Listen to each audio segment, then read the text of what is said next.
Welcome to the show. My name is Charlton with Big C. This is Charlton and Big C Sports coming to you worldwide on the Big C Sports Network, on the #1 network in the United States of America. And Big C Sports has been voted the #1 sports show in the universe, according to Big C and them good old boys south. I want to say bienvenidos to all of our listeners in Latin America, also across the pond in London, England, as well as Paris, France. Of course, you good old boys from Africa, you know we love the Big C tribe. There's nobody we love more than the good old boys down south in the land of the free and the home of the brave on a beautiful July 16th, 2018. Big C, how's it going for you good old boys down south?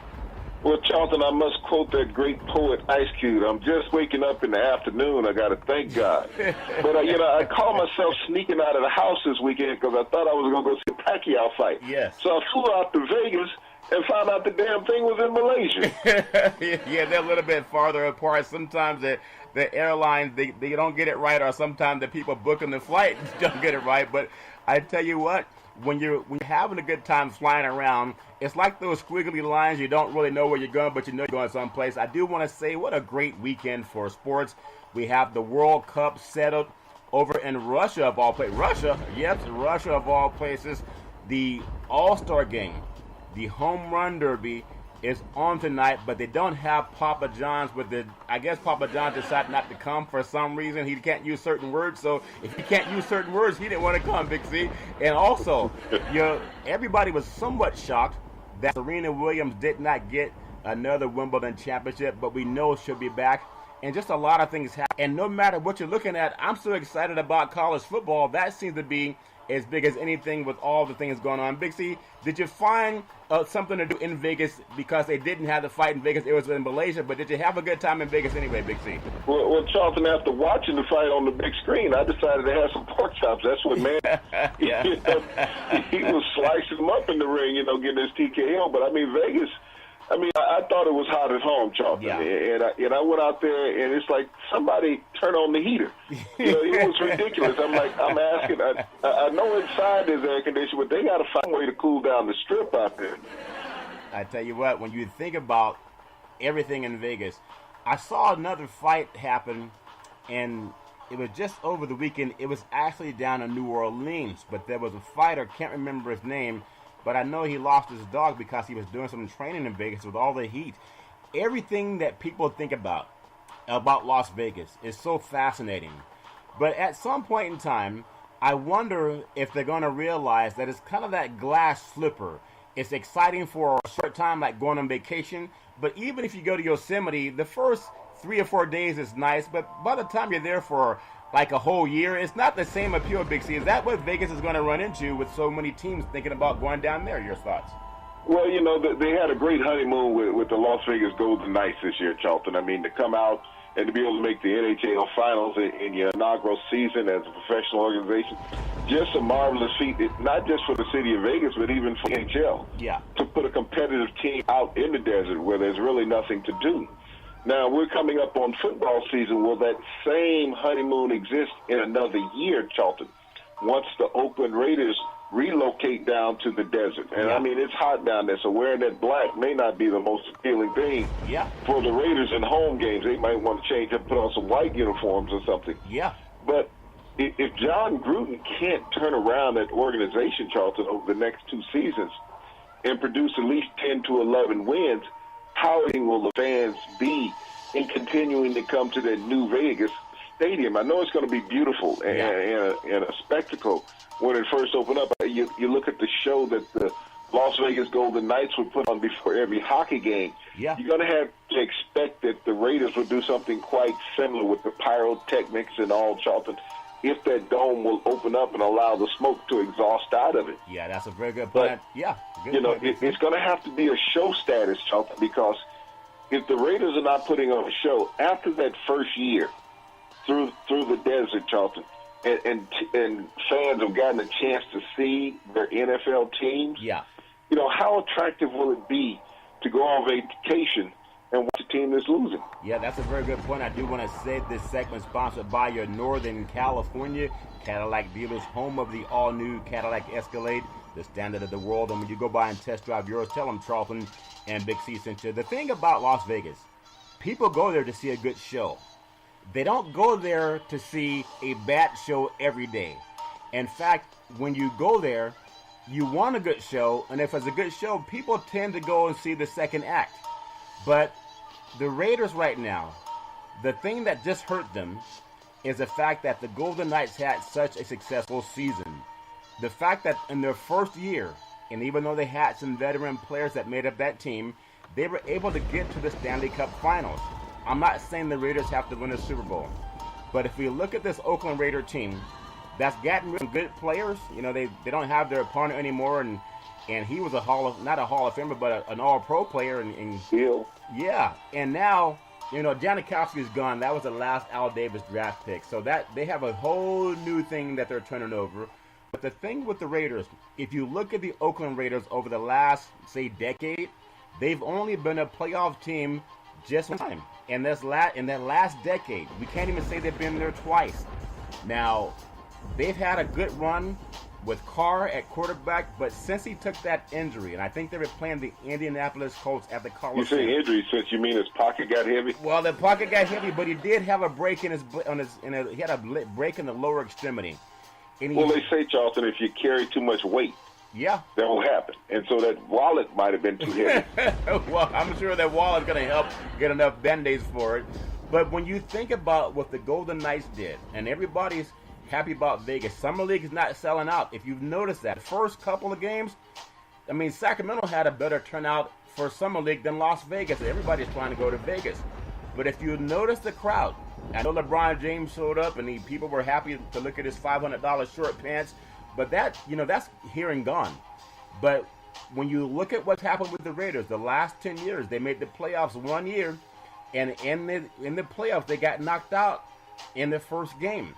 So you're bringing a team that does not have a history of success of getting to the playoffs, and now you're going to ask them to turn around and start winning all of a sudden. I think that's a lot to ask when you have a new coach who's 57 and 55 in his last, you know, games as a head coach, getting away from that year they went to the Super Bowl with Tampa.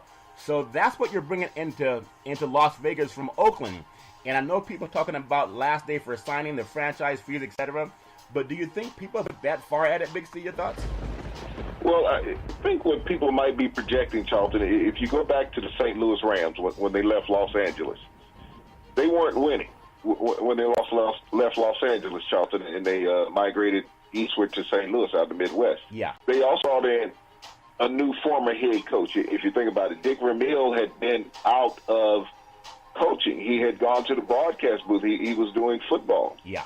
And so he left the broadcast booth, Charlton, and went on to become the head coach of the Rams. Yes. And all of a sudden, they had lightning in a bottle. When they brought in Marshall Faulk. They brought in Kurt Warner, Isaac Bruce, Charlton. They had some players in place that created the greatest show on earth. Yes. I think, you know, the Raiders in the back of Mark Davis's mind and McKenzie's mind might have been thinking they could have emulated the same thing because they went to the broadcast booth, got a former head coach out that had been to a Super Bowl. Dick Vermeil had been to a Super Bowl versus the Raiders and Jim Plunkett back in 1980. Yeah. Lost that game. John Gruden had been to a Super Bowl as a head coach versus the Oakland Raiders. Yeah. I believe down in San Diego. San Diego, yeah. And won a Super Bowl. So I think a lot of times that when management is making decisions, Charlton, is that they look at things the way it's something that happened before. And I know you said earlier Act 2 is not always as good as Act 1. And so maybe the Raiders were thinking that Act 2 would be as good as Act 1 when they moved the franchise from an open-air stadium in Los Angeles to a dome stadium in St. Louis. Yeah. And so the Raiders are doing the same thing with moving the Raiders from an open-air stadium to a dome stadium in Las Vegas. Yeah.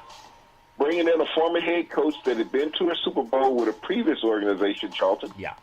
And thinking that you can emulate the same thing because they had a passing team in St. Louis and looking to do the same thing with Carr and Las Vegas, have a passing team that hopefully can project this team to a Super Bowl or even back-to-back Super Bowls like the Rams had done. Yeah, I mean, that's a big question, too.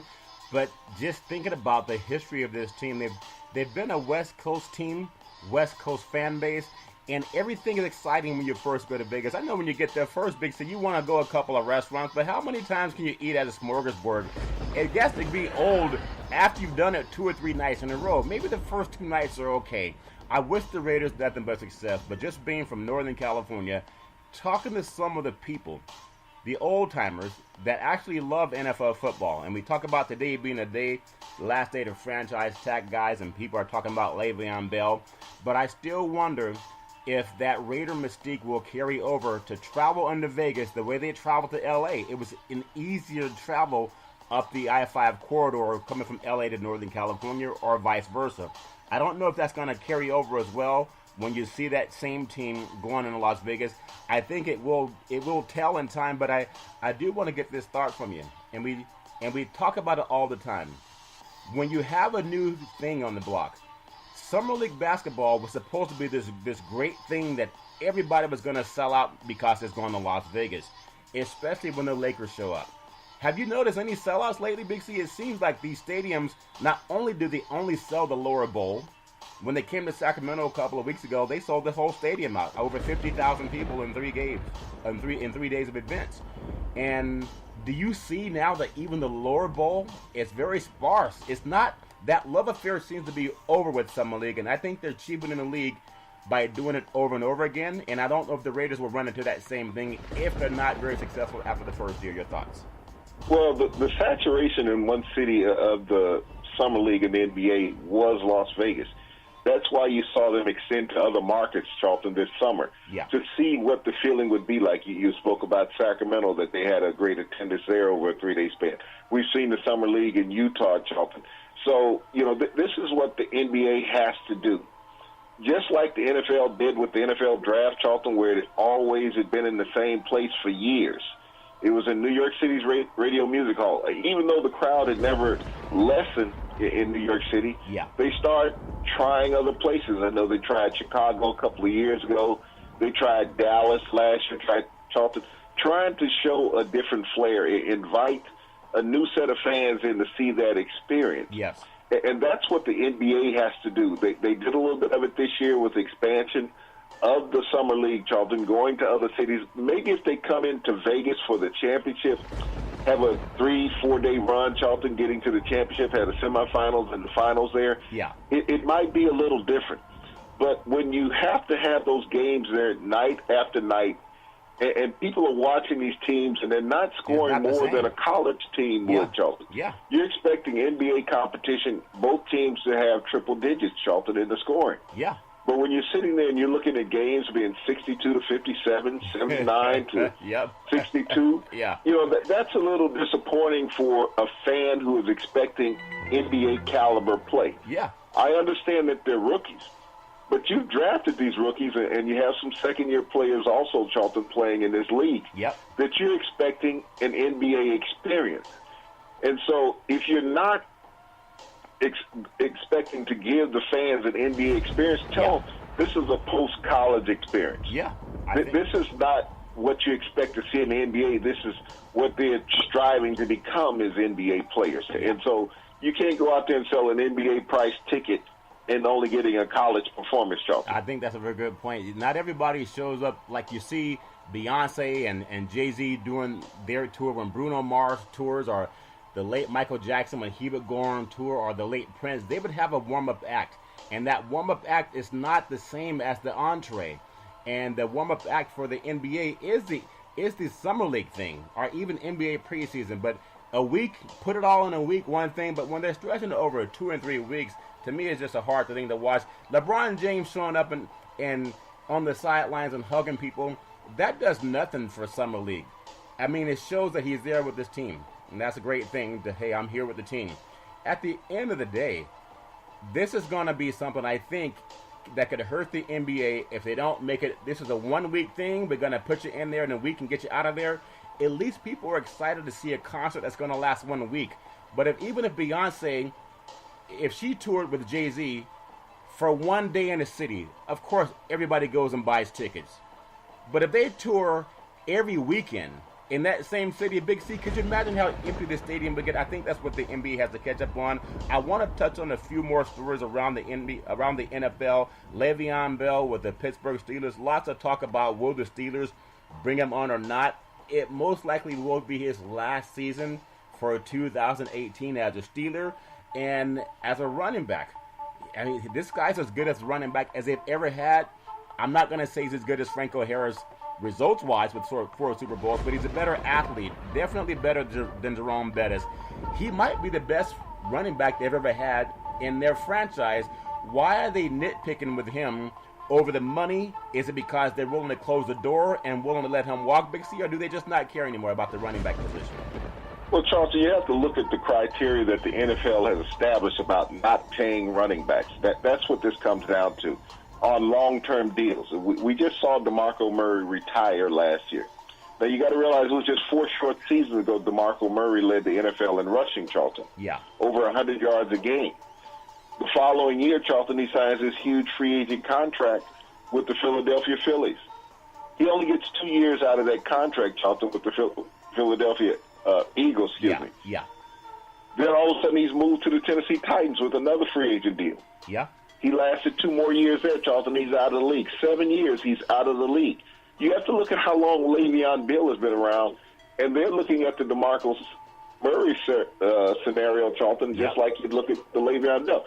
Le'Veon Bell, without a long-term contract, Charlton, will make over $1 million a game this year. Yes. That free agent, that franchise tenure will be $17.6 million, Charlton.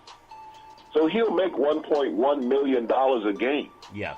So I don't think that the Steelers are actually turning their back on him. Is that if they give him a long-term deal, 4 years, 5 years, Charlton, guaranteed money, and he gets injured, they're shackled to that deal. That's what the NFL is trying to avoid. I mean, they've even looked at it with some of the quarterbacks. Yeah. You know, Tony Romo, you look at the long-term deal that Tony Romo had with the Dallas Cowboys. They signed a 4 or 5 year long-term contract with Tony Romo where he was making $22 million a year. Yeah. And he was only playing 4 or 5 games. And never really got them. Yeah. They never really got their money out of him. The last year he had in the league with Dak Prescott playing quarterback, and even the year before that with Matt Castle, Kellen Moore, and a host of others playing quarterback, Brandon Whedon. Yeah. They never got their money out of Tony Romo, so they paid him close to $50 million, Charlton. The last 2 years he was on the Dallas Cowboys, and they didn't get 10 games out of him. Yeah. So that fear is always there with a running back. And so I see things from both sides. I understand that Bell wants the security, but even if he doesn't sign with the Steelers next year, Charlton, and goes out into the free agent market, which I doubt that they'll let him do, is that they will franchise him again, which will take him up over $20 million. Yeah. They'll come to a point that say, okay, we're not going to sign you. Yes. Nobody else, Charlton, will give him $10 million if he goes out on the free agent market. They're just not going to pay that to running backs. They have drawn that line in the sand to say that we're not going to pay running backs long-term deals. Now, you got to look at running backs that are coming up. You got the kid, Todd Gurley, with the Rams. Yeah. Who's going to be there? You know, Hunt, in a couple years in Kansas City, is going to be there. There's a host of Ezekiel Elliott, Charlton. You got Leonard Fournette. You got some younger running backs that in a couple years, what the Steelers are doing right now is setting the criteria for the NFL. Yeah. As far as how every other team will react. They can say, we got this guy. He's a franchise guy. He's an essential part of our organization. But we're not willing to pay him. Now, is that going to be the status quo for the rest of the NFL teams when you have these running backs?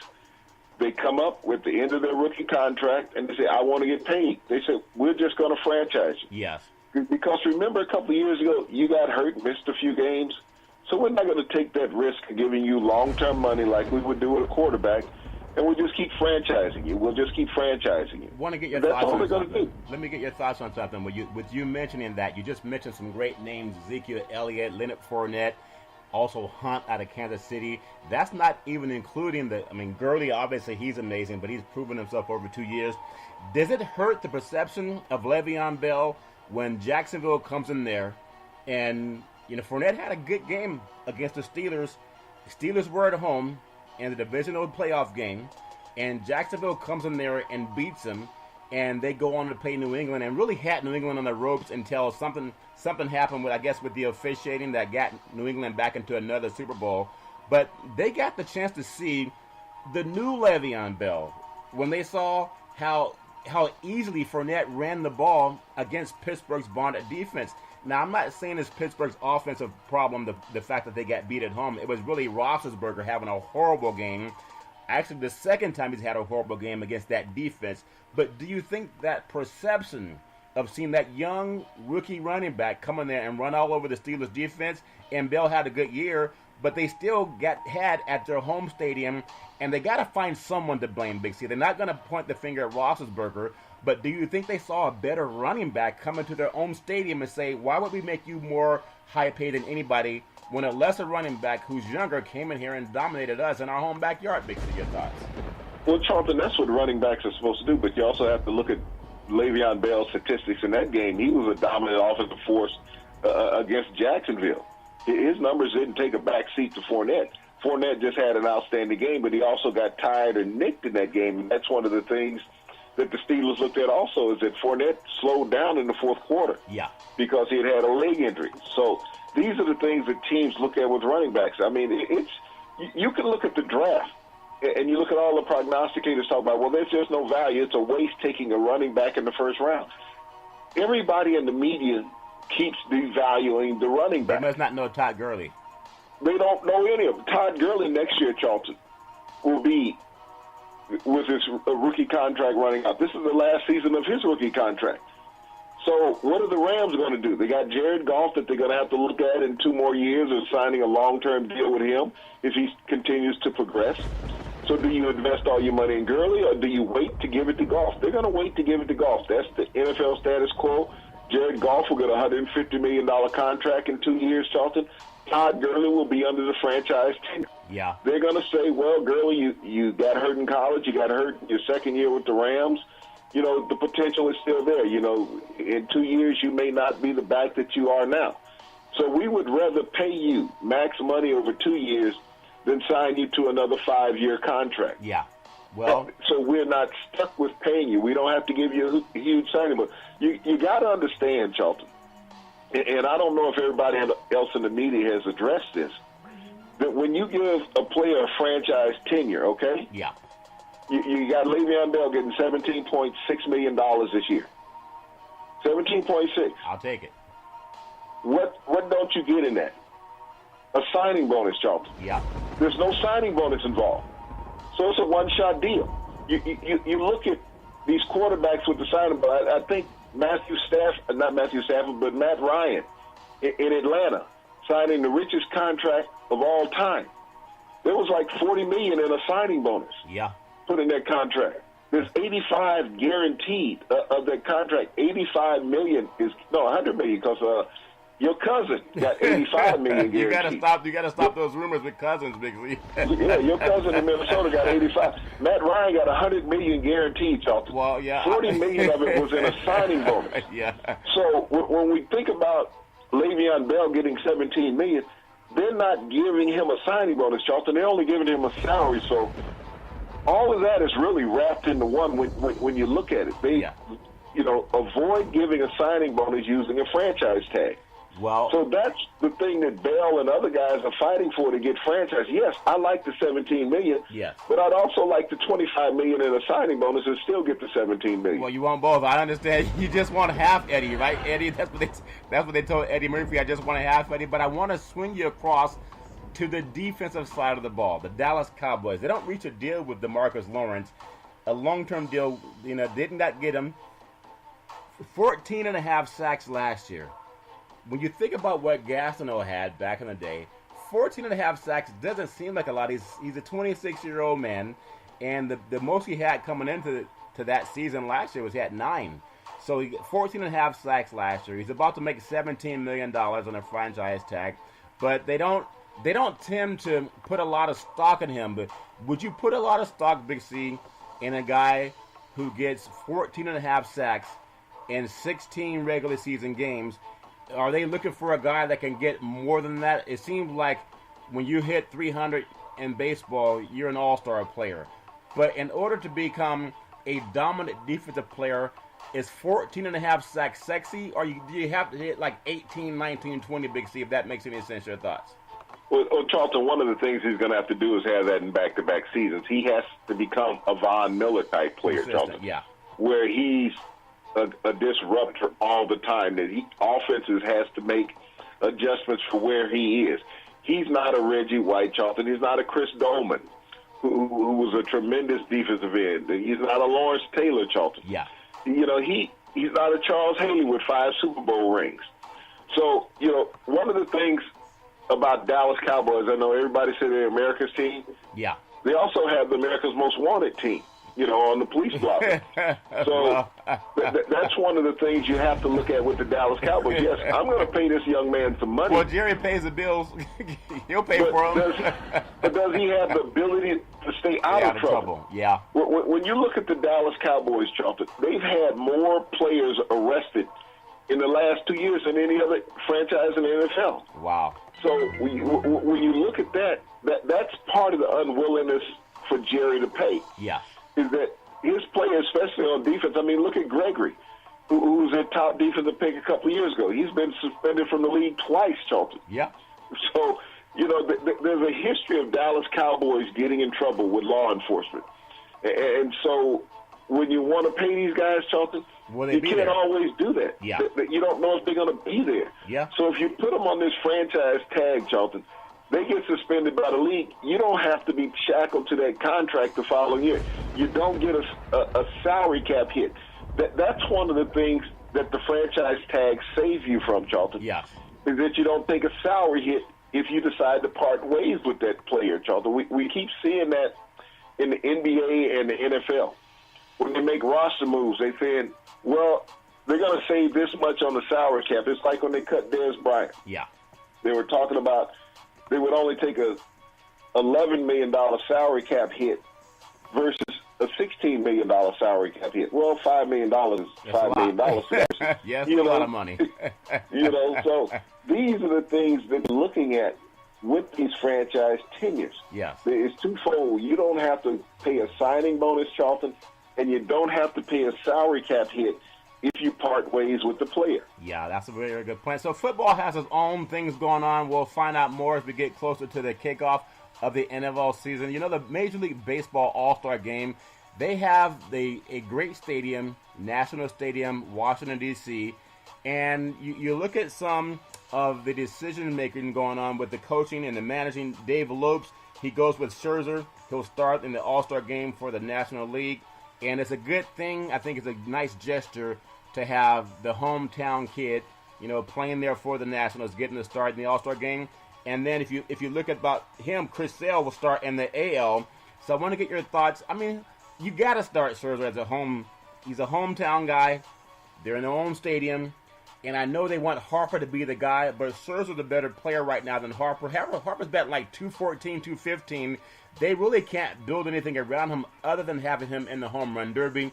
But I think Scherzer is kind of a no-brainer. Your thoughts, Big C? Well, Scherzer is a tremendous pitcher, Charlton. I mean, he's been averaging double-digit strikeouts this season. When he goes on the mound, Charlton, you know that you're always in the game as the Nationals because he's going to limit what your opponent can hit, Charlton. He does not put the ball in the air. He'll put it in play, but it doesn't get in the air that often. And with the double-digit strikeouts, Charlton, he has a command of the plate. Yeah. So he is a very imposing pitcher on the mound. Now, I heard a rumor that, you know, the president got a ball from Russia that he was going to throw out as the first pitch. I'm not sure about that, or if he's going to take it home and keep it and say, this is mine. But the Washington Nationals, I mean, this is a great opportunity. They haven't had an all-star game there, Charlton, since they were the Washington Senators. Yeah. And so this is a chance for them to get back in the national spotlight. I know they've fallen short a couple of times in the AL playoffs, Charlton, getting to the World Series. But right now they get a chance to put themselves back on the world stage in Washington with something positive for the American public. Yeah, I think that's great. Also for the home run derby, if you're still into that, You think about how they wonder what's wrong with baseball, with the attendance being so sparse at times. I just think sometimes they got to figure out what makes people happy to come to a game. It's still the long ball. If you look at the home run derby tonight, you have the contestants: Kyle Schwarber for the Cubs, Baez for the Baez and the Harper. Harper, if you can stage anything, you got to have Harper win the home run derby because he's down statistically. I kind of swallow my water when they say that he's about a $400 million athlete. I just don't see it. Because the last time I Googled his stats, he was batting about 214. So I don't know how they could keep building him as the player that's going to save Major League Baseball the way Bonds and McGwire and Sosa did back in the day, and even Jose Canseco. Being in his own backyard, pressure to win the home run derby. But even if he wins it, he's batting 214. How is he even an all-star outside of what he's done in the past? Big C, your thoughts? Well, Charlton, he's always been known as a long ball hitter ever since he's been in the major leagues. And actually, he's second in the National League in home runs behind another guy that's in the home run derby. That's Freddie Freeman out of Atlanta.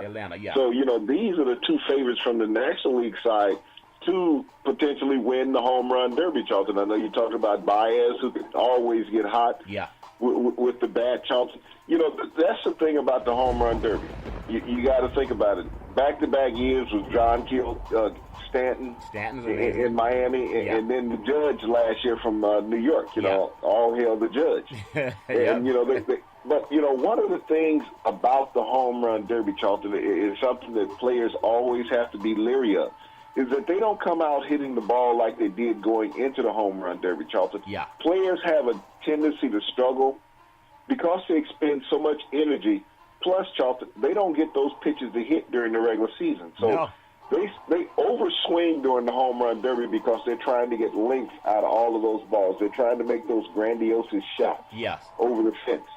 And so that has a tendency to hurt a player's timing when it goes back to regular season, Charlton, after the home run derby. If you look at Stanton's numbers from 2 years ago, you look at Judge's numbers from last year, how they struggled after the All-Star break and the home run derby, Charlton. So it's a plus to win the home run derby, Charlton, but it's also become a curse, for as the rest of the season goes with these players that participate in it. Well, no matter who's going to get the championship crown to be the home run batting champion, I like Alex Bergman from the Astros. Why?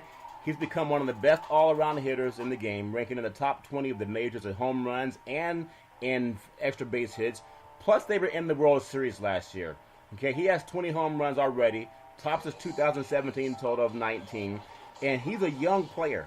And this is a guy, when you look at, I just think the guys that do it on the field deserve something. And I know it's Harper's hometown, so whatever happens for him, I'm sure they're going to try to, amp it up. But I really like what Bergman's done because he has that World Series experience, and Houston has a young team.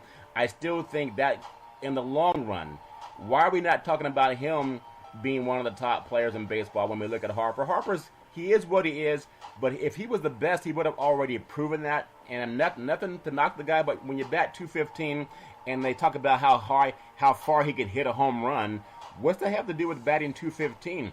If you're batting 215, you're only getting on base 2 out of 10 times. That's not good, especially if you're going to be considered the best player in baseball. So that's my opinion, Big C. I'm sure we'll see a lot of great balls hit tonight because it's set up that way. I do want to say that sports is a billion-dollar industry, and boys and girls sports is the foundation to this billion-dollar industry. For every athletic and sporting event, you need athletic and event insurance. We work with Ben and Mark. They've been around half a century. They work with Big C Sports. Whether you're a pro team, a collegiate team, a high school team, or your mom and pop soccer league, when you reach out to them, let them know Big C sent you. I want to go across the pond. I'm not talking about Donald Trump meeting with Putin because I thought that was like a friendly meet. I thought that with the FBI and all their findings on 12 Russians that were hacking our elections, when Trump got the chance to meet with Putin, I thought they were there to drink tea. I thought he already had tea in England, Big C. Did I miss it? Maybe I missed it on my news, but I thought they were going to drink tea. They were so nice to each other for hacking our elections, Big C. Your thoughts?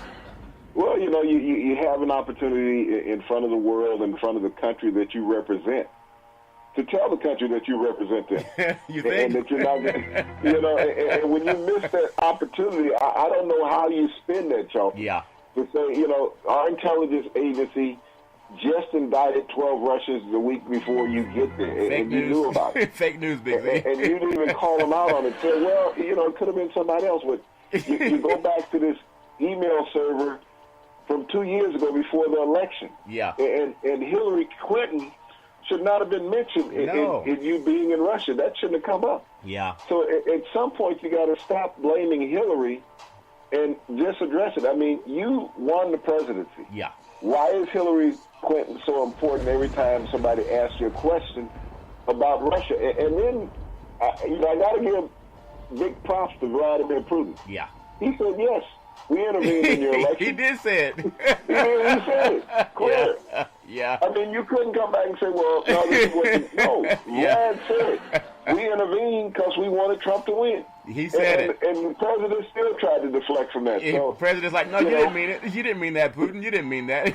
he misspoke. They took what he said out of context. That I think that's going to be the terminology for it. Yeah, I thought that was incredible. It's just an amazing thing. But I hope that he has the courage to show up at the All-Star game, Charlton, because this is the first and only All-Star game that will be in the nation's capital while he's there. Yeah. So I think this is what the president owes the American public, is that, okay, you've flown back from this meeting with Russia. He gave you the first pitch to throw out. Yeah. Throw it out in front of the American fans, Charlton. Yeah, I thought Trump would at least say to Putin about the guys who got caught spying to fire the SOBs, but I think he only relates that to football and some of the African-American players that play that game.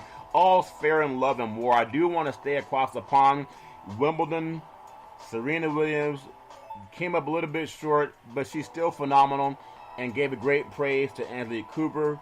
Cooper had come in as a two-time champion, and it goes to show. I mean, Serena's going to be back, but she's been through a lot this year. I just think it's incredible. Even in defeat, I think sometimes the best person doesn't always win, but tennis is an emotional game too, taking nothing away from her opponent. Give Cooper the championship. She won Wimbledon.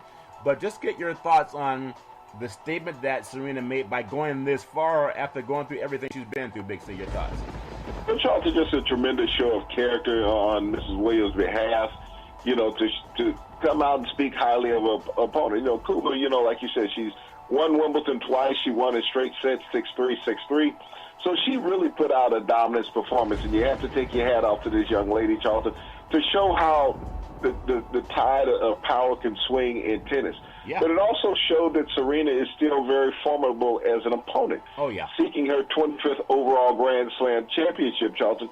And a year ago at this same time, she was carrying a child. Yeah. And was not being competitive. So it shows that her ability to come out and compete against the top female tennis players of the world, Charlton, less than a year of giving birth to a child. So, it was great on all behalves. It was great for Cooper winning her third Grand Slam title, Charlton. Yep. It was great for Serena being able to reach the finals once again at Wimbledon, because it just showed well, not just for women tennis, Charlton, but for America. Yeah, I think to show that we are competitive in that nature, Charlton, to go out there, that we can bring our best, and they can stand up against anybody around the world. That's very true, Big C. Speaking of standing up against anybody around the world, when you look at the World Cup, the 2018 FIFA World Cup, the 21st FIFA World Cup, an international football tournament contested by the men's national teams, and I'm telling you, it was good theater. I know France was a good team, of course. Congratulations to France to winning the World Cup over Croatia 4-2. I think a lot of people would have wanted to see England, but they got knocked out in the consolation bracket. But you think about it, 32 teams convened on Moscow. And Russia, of all countries, that has, you got to be saying maybe that moonshine they serve over in Russia is actually pretty good, Big C. Putin has Trump congratulate him on saying, hey, I wanted to vote for you, and turning his back on his own, the guys that work for him for the United States government. And now the country that's accused of doping more than anybody gets the World Cup, and France wins it. So they brought a little bit of class to the World Cup, but they must be celebrating in France.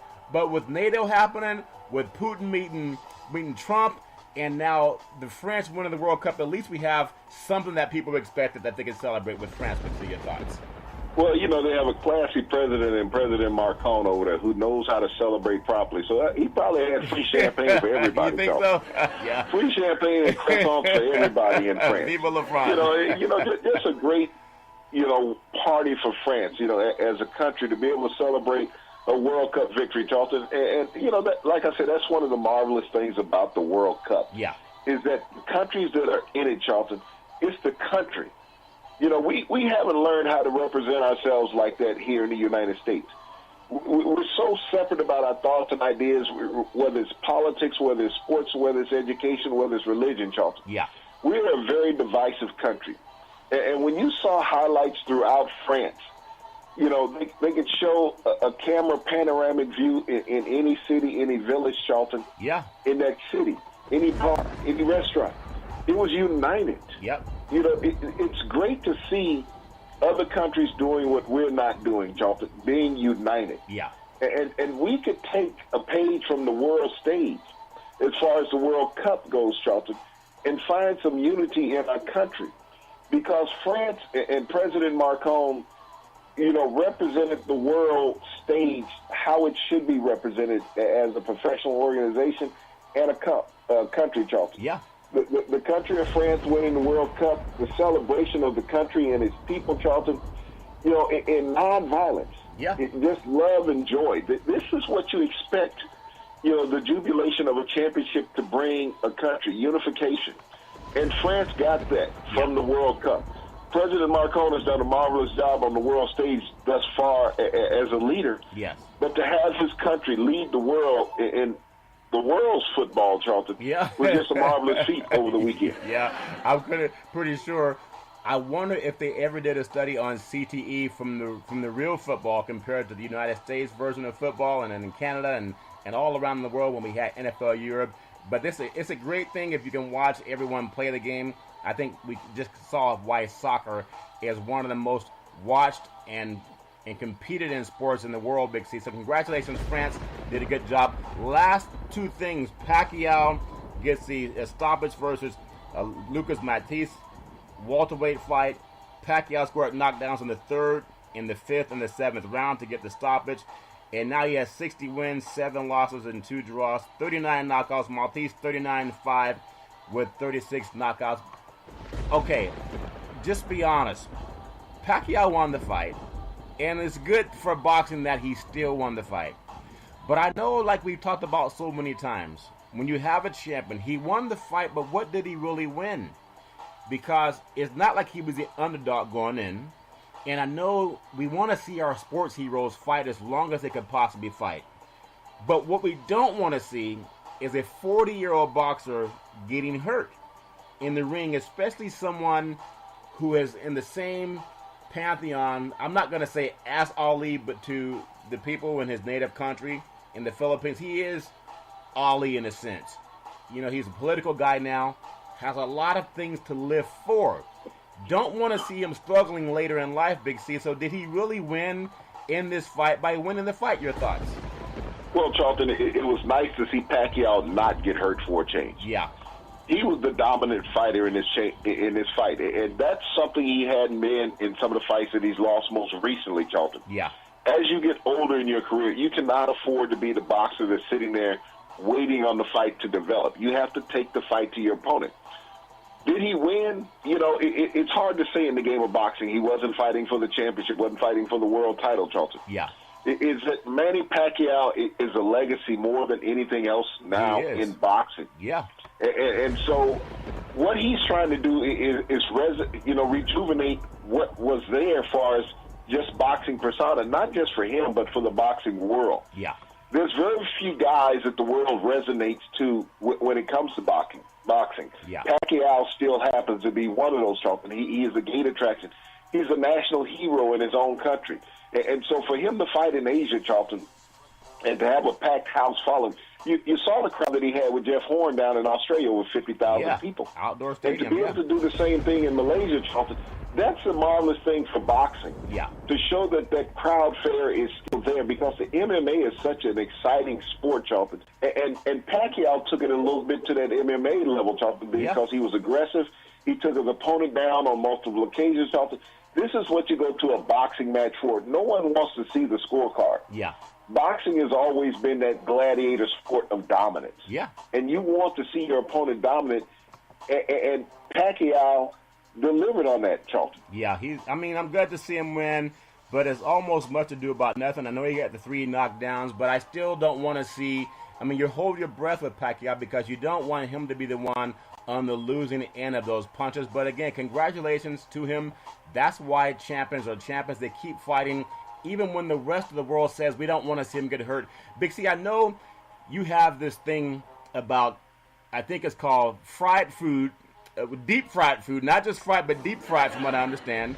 You like the moonshine to wash it down, but there's something about the smell of college football, that fall, that when the weather starts to change for college football. I know it's hot now. We're looking at double days coming up for a lot of the colleges all over the country.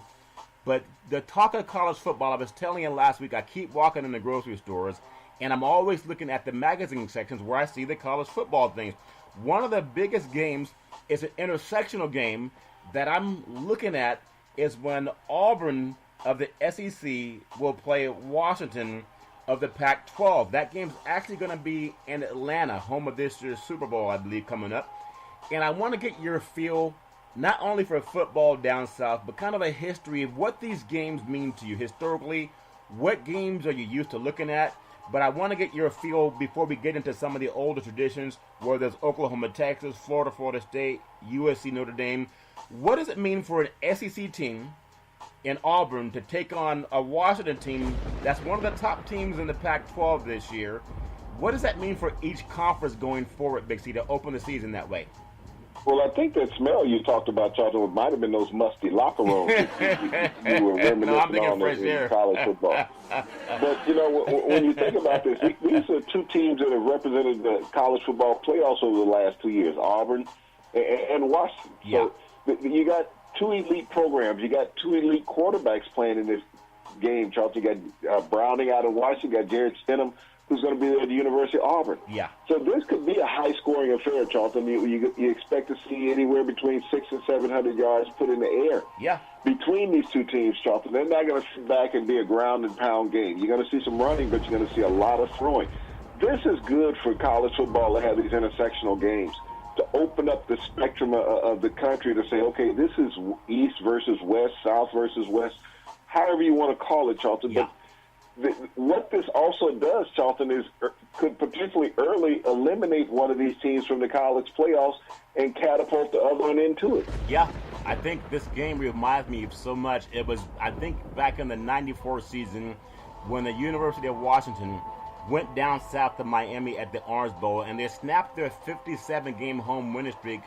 And I saw a team, they had Napoleon Kaufman as running back, who went on to the Raiders, who was a state player of the year out of Lompoc, California. And they went down into the Orange Bowl. It was humid. It was a very humid day. And I think they beat them by a couple of touchdowns. Can't remember the score, but I know they snapped Miami's home winning streak. To see a lot of West Coast teams that don't play in the heat and humidity, when they go down south, almost every player that I've ever talked to, and coach too, they will say that the humidity got to them as much as the competition, even though this game is going to be in the Dome in Atlanta, so they won't have that factor. But still, that intersectional game where Washington went down to the south and beat Miami, that same kind of feeling, do the teams down south look at teams from the Northwest as competition, or do they just see it as a team that maybe doesn't play at their level, perception-wise? Big C, your thoughts? Well, Charles, I think you might be better out on the West Coast asking USC about that. I think they went down there a couple of years ago and went down to Texas and tried to play out Alabama. They drugged them. And, I think the results may not have been what they expected. Yeah. So, one of the things about Southern football, Charlton, it has become the dominant region of the country. For years, you saw on ABC broadcasts where they were always broadcasting the Northeast and the West Coast. Yes. But now, the South has developed a relationship with CBS Sports where they have their own broadcast nationwide every week. Yeah. Because it's the dominance of that conference, Charlton, on a national scale. And they've been very competitive. When you look at national championships that have come out of the South, Charlton, they've been dominating for the past half decade. Yeah. Coming out of the southern part of the United States. So that's what has really come from college football, is that they take it seriously. You know, I think that when you look out on the West Coast, there's so many things to do. You don't get the packed stadiums, Charlton, like you do in the South. It's a religion. Yeah. The real church in the South, Charlton, is held on Saturday at a football stadium. Well, Jesus Christ shows up. I thought Jesus thought it was at Notre Dame because they have touchdown Jesus, Big C. I am reminded of this type of game before. We saw what happened just a couple years ago when USC opened up with Alabama down in Texas. We know that Texas justice can kind of get to the best of them, and I think they did drug that Trojan horse that the Trojans had at USC. But not too long ago, when Kelly was a coach at Oregon, they also went down there and they ended up playing LSU to open the season. And I remember Honey Badger was playing for LSU, and then you know Oregon had their own great group of players. And I'll never forget how Oregon had, I think, 5 turnovers in that game. That was also down in Texas. Oregon came back and won the Pac-12, and LSU also went on and had great success. But there seemed to be a speed team on the West Coast that their speed was matched against the schools from the South. Also, I recall when Oregon played Auburn a couple of years ago for the national championship game. That was a closer game. It could have gone either way. But I thought Oregon was not as physical, but they tried to spread the ball. And I think this Washington team throws over the top more, and they may have more success than a team like Oregon that ran the ball a lot. But I want to pull up a couple of other games that are big to you. I know you're down there in the South. You have Georgia, and they have Alabama. Now, what's become the big game? Is it really Alabama-Auburn because they're, you know, neck and neck rivals in the same vicinity? Or is it really the Alabama and Georgia? Which one is taking over for the rival game, Big C? Your thoughts? Well, no, Charlton, it will always be Auburn, Alabama. You're talking about two schools that sit 90 miles apart in a state. And this is a state that's always been divided because of those two universities. That rivalry will never dissipate, regardless of how good Georgia gets. Now, you got to realize Georgia was good years ago with Vince Dooley as the head coach.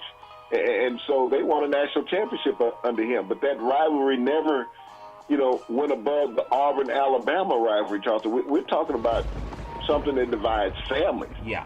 And it's a legacy. Yeah. So, I mean, they can always play Georgia. Georgia can always be good. Kirby Smart's done a tremendous job turning around the program.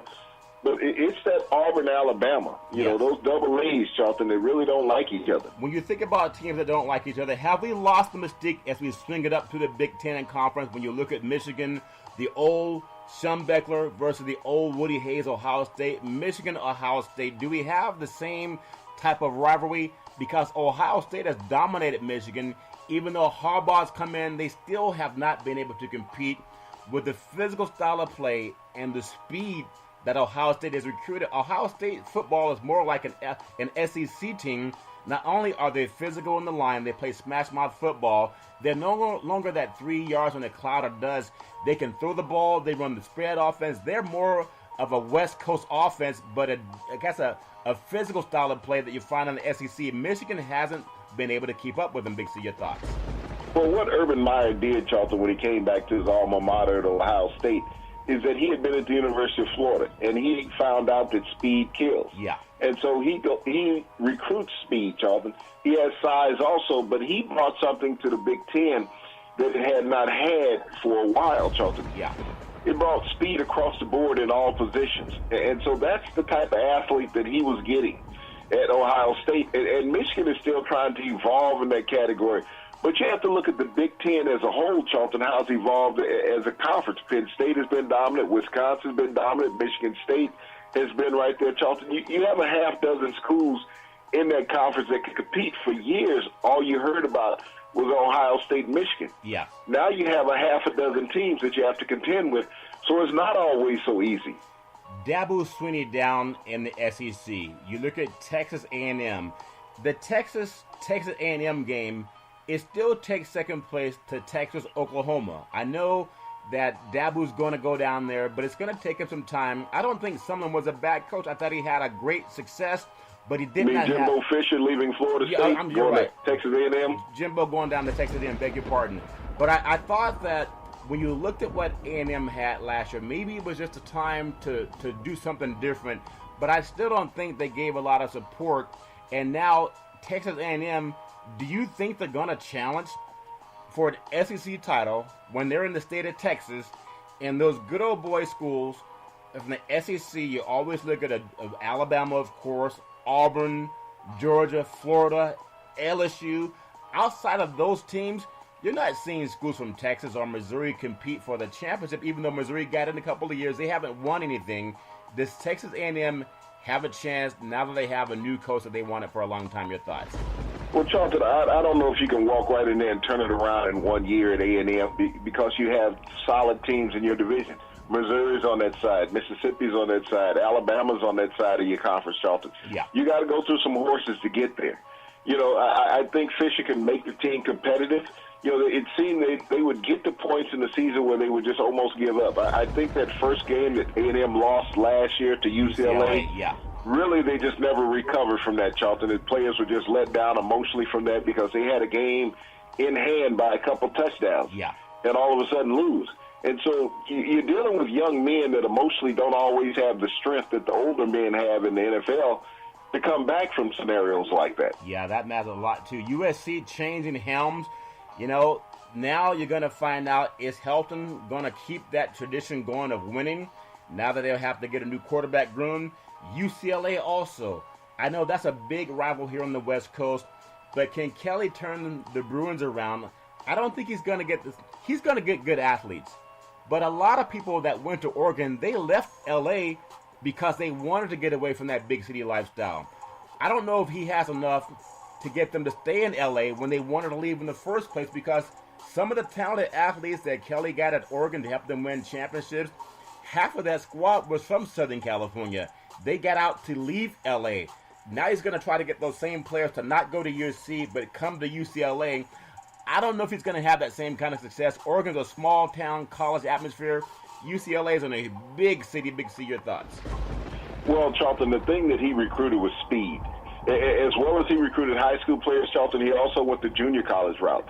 He brings in players that can make an impact right away. And when you look at a lot of the talent that was on UCLA's team, it was played a certain way for just a passing drop-back team, Charlton. He's going to go out and get players to come in to fit what he does. He's not trying to fit players. Yeah. He's trying to get players to fit what he does. He's looking for speed demons, offensively and defensively. He'll find success, Charlton. One of the things he can do is coach college football. Yeah. He tried to take that to the NFL. It doesn't translate. That speed game doesn't translate in the NFL to a power game. So he's going to find success. He's right there in the hotbed of these players, Charlton. And to get the players to Oregon is that they want to play his style of offense. That's what you have to understand. They had the glamorous universities, UCLA and USC, right there. Yep. But they wanted to play that speed style of offense that Oregon was representing. So he won't have a hard time keeping those players, Charlton, and putting that speed out there in the Rose Bowl. Well, we'll get into more college football, but I'd be remiss if I did not ask you about your friend up at Notre Dame. Obviously, touchdown Jesus. Man, could we use Jesus in today's times, Big C? Okay. But touchdown Jesus, Notre Dame, a team that's always one of the most difficult schedules in the country. No one can dispute that. They still have the USC every year. They add Stanford every year. And they're always mixing in teams from the South as well as the Midwest. So you can't knock the Notre Dame schedule. But Notre Dame, their last chance at winning a national championship, they showed up against Alabama, but it didn't fare too well. Kelly's been on the hot seat and off of the hot seat. It's still one of the most glamorous places in college football. Just give me the feel of Notre Dame. From the South, are they much ado about nothing just because they've been Notre Dame for so long on their own TV network? Mix of your thoughts. Well, the history of that program, Charlton, Brian Kelly has kept it strong. They will be competitive this year, Charlton. They went through a down year, and a down year is not bad to have once in a while. But Notre Dame will be back on the college landscape. Yeah, I mean, life is better in college football, especially when Notre Dame's winning. Big C, there's so much to be grateful for. Wimbledon, congratulations to the new World Cup champions. Also, with France, the Major League Home Run Derby tonight. I'm sure there'll be some good boys hitting the ball over the fence. And we'll look forward to bringing to you more college football later this year. Big C, back in the day, there was a man by the name of Drew Bundini Brown. He was known as Muhammad Ali's right-hand man. He would always tell Ali, with all you got to use. How can you lose? Rumble, Young Men Rumble, Big C. What are you looking forward to in the sports universe? First, go ahead. Yeah, Charlton, when they're relevant in college football, it makes it good because you need that solid team in the Midwest. Yeah. You talk about the teams they play. They play Michigan State out of there. They play USC. They play Stanford. Yep. They play that intersectional schedule, Charlton. They don't dunk people. No, and every now and then they tip Michigan into that program, Charlton, where they'll play them. Yeah. But they play a top-flight program. That's the thing about being an independent, Charlton. You can't dunk people. Yeah. So you always have to play a solid schedule. Notre Dame, as you said a couple of years ago, played Alabama for the national championship. But a lot of teams haven't had an opportunity, Charlton, to play for that national championship. And Kelly will keep Notre Dame always being competitive. Well, I think that's a very good point. And speaking of being competitive, every Monday through Friday at 5 and 6 p.m. worldwide, follow Big C Sports on the Big C Sports Network, on the #1 network in the United States of America. And Big C Sports has been voted the #1 sports show in the universe, according to Big C and them good old boys down south. As we always tell you, there's never, ever any excuse for domestic violence. If you know any man or woman going through that garbage, please call 911 because no man or woman should ever have to go through that garbage on their own. And as we always tell you, on every Big C Sports show, we thank you, we appreciate you, and we hope that you have a super fantastic day.